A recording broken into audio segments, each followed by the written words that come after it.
We're going to start today with a refresher on cell theory, which we introduced last class. So the traditional cell theory states that all organisms are made up of one or more cells. Cells are the basic structural unit of life, and cells can only arise from division from pre-existing cells.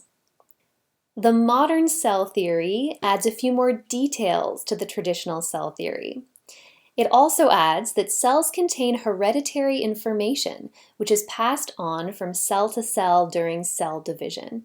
This hereditary information is stored in molecules called DNA. All cells are basically the same in chemical composition, so all of the chemical compounds that make up the cells themselves and the organelles within the cells is the same. And finally, all energy flow of life occurs within cells, including metabolism and biochemistry. There are two types of cells, prokaryotic and eukaryotic cells.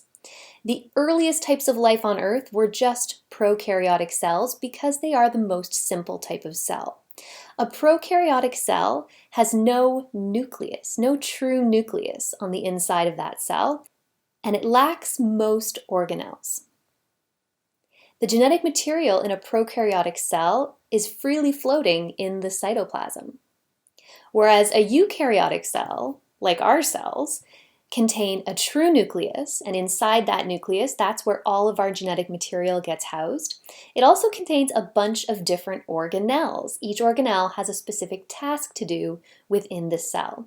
So examples of organisms that have eukaryotic cells: us, animals, plants, and fungi.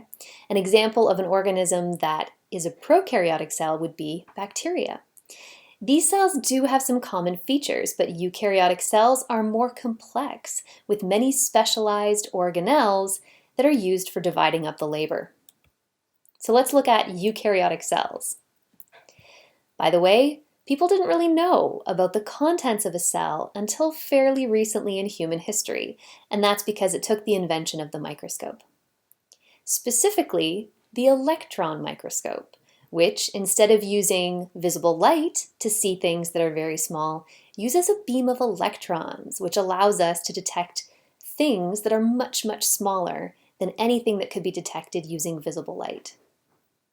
Here's a nice picture of the inside of a cell, where you can clearly see a lot of different organelles.